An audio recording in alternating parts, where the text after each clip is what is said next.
first step is to put in our spherical projectile here, which hopefully is gonna shoot out from our homemade bazooka.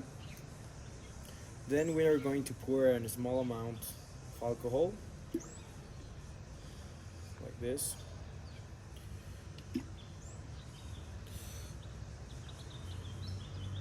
I tripped a little bit, so I'm gonna pour a bit more. And we're going to move it in order for the alcohol to evaporate.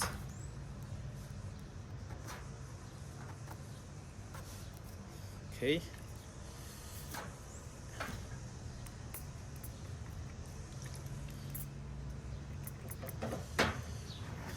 Then we're going to ignite our match.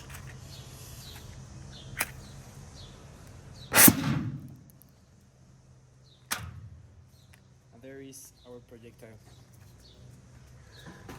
Okay, so I placed some ink in my projectile, and this is where it landed.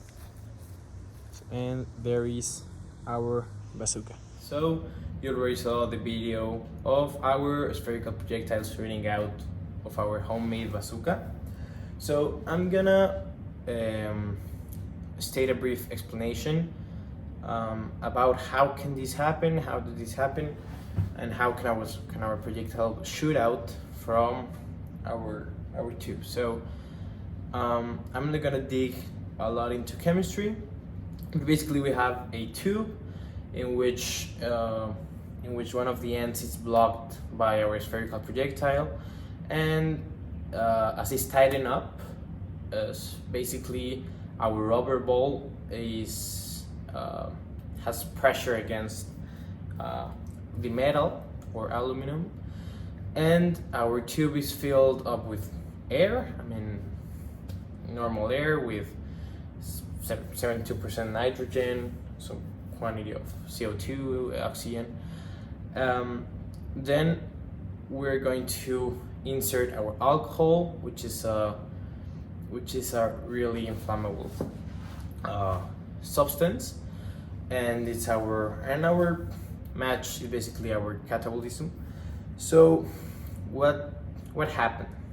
Basically, when we pour our small quantity of alcohol, we wait a little bit until the alcohol evaporates. This is because I will address this a little bit further, but if the alcohol does not evaporate, then the result is just fire, which maintains its level of oxygen and doesn't create an explosion or a really like heated reaction, so that our projectile can shoot out.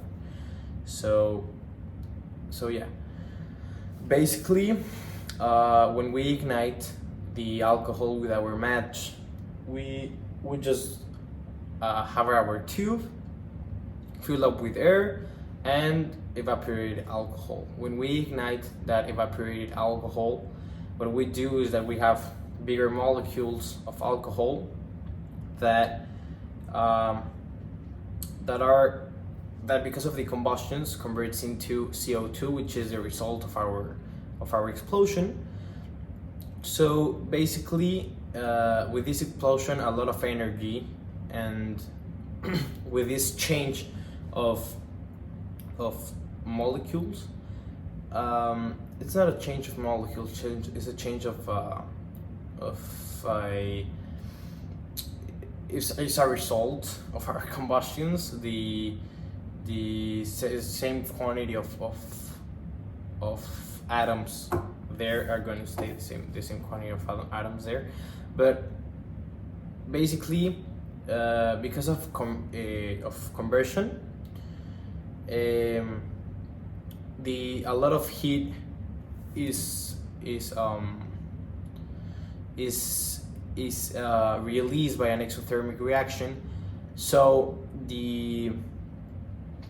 so the amount the amount of space in which this heat can dissipate is so tiny. So basically, the heat just goes up, tries to find a way out, and that's why our projectile can shoot out. Basically, if we put, for example, more oxygen than we should, then the quantity of alcohol would be more, so it will suffocate, the explosion will suffocate. And now I will address the point that I was talking about. What happens if our alcohol is not evaporated? Well, during the experiment, I faced a lot of troubles or rocks in my path, because I had this idea that I have to ignite quickly. So basically, the result was just fire, and that fire, just released heat, but that heat was like stable. The amount of oxygen it needed was also stable, because it didn't create an explosion. I tried a lot of times until I figured out that I needed the alcohol to be evaporated, so the surface of the explosion can be more reactant, and the space for the explosion, it's not the same that you have on a small amount of liquid on the bottom of your tube. Then you have almost 1/4 of the tube filled with alcohol in a gas state.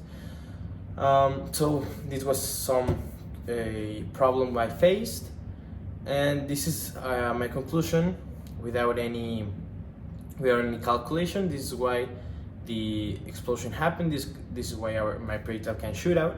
And then I did the measurements, like initial height, angle, and range.